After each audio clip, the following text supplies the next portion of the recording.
नमस्कार साथियों। आज हम एक ऐसे विषय पर बात करने वाले हैं जिस पर शायद अब कोई बात ही करना नहीं चाहता।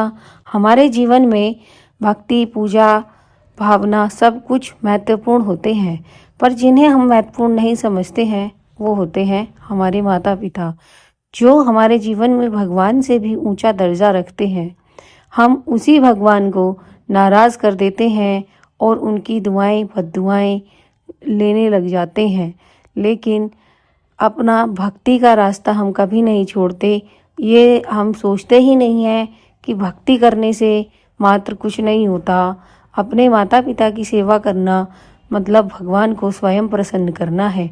कलयुग वह युग है जहाँ मनुष्य सब कुछ पा लेना चाहता है, धन, पद, सुख, प्रसिद्धि, पर वह भूलता जा रहा है उन दो देवताओं को जो बिना मांगे सब कुछ दे देते हैं, माता और पिता। शास्त्र कहते हैं मातृ देवो भव पितृदेवो भव, पर कलयुग में यह वाक्य केवल शब्द बनकर रह गया है। प्राचीन युगों में संतान माता पिता के चरणों में बैठकर जीवन का ज्ञान लेती थी।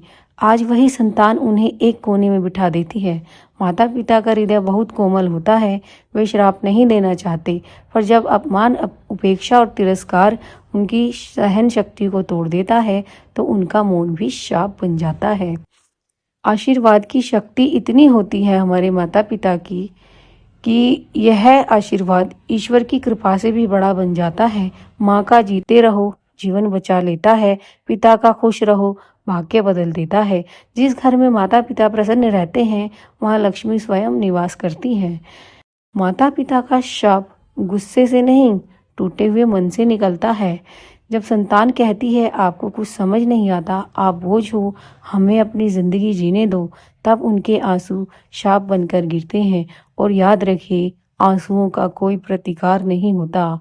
एक नगर में एक युवक रहता था, अच्छी नौकरी, बड़ा घर, सब कुछ था, पर उसके माता पिता उसके लिए समय के अनुसार नहीं थे। वह उन्हें दवा तो देता था पर सम्मान नहीं।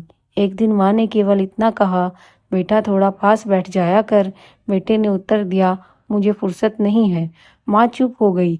उसकी आंखों से एक आंसू गिरा और उसी दिन से बेटे का पतन आरंभ हो गया। नौकरी छूटी, स्वास्थ्य बिगड़ा, घर में कलह बढ़ा।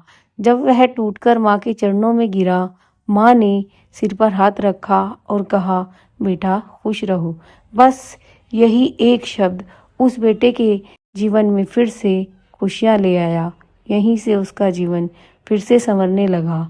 कलयुग में तपस्या कठिन है, व्रत मुश्किल है, पर माता पिता की सेवा ऐसी साधना है जो सबसे आसान और सरल है।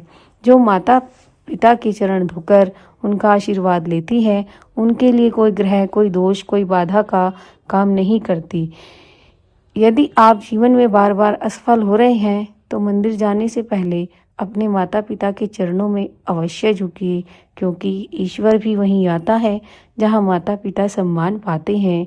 माता पिता का आशीर्वाद आपके जीवन को सदैव प्रकाशमय बनाए।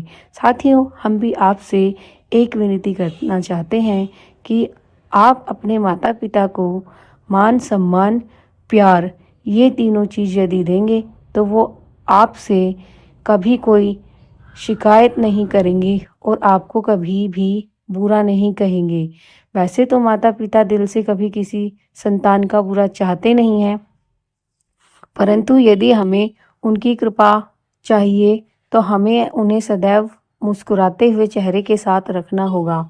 और माता पिता केवल तभी मुस्कुराते हैं जब उनके बच्चे उन्हें प्यार, मान, सम्मान देते हैं, क्योंकि माता पिता एक ऐसा आधार है जो इस दुनिया में हमें लेकर आए। हम समय के साथ उनके बुढ़ापे की ओर उन्हें जाते हुए देखते हुए रहते हैं, और अंत में जब हमारे जीवन में कोई अन्य आ जाता है तब हम उसके सिखाई में आकर अपने माता पिता को घर के बाहर तक फेंक देते हैं। ये तो हमने भी देखा है, कई रील्स भी देखते हैं, हम वीडियो भी देखते हैं कि बुजुर्ग लोग सड़क पर बैठे हुए मिलते हैं। मुझे इतना मतलब वो आता है कि कैसे ये लोग अपने माँ बाप को इस तरह से सड़क पे फेंक देते हैं। कुछ भी कहिए साथियों, ये किसी भी तरह से तर्क संगत नहीं है।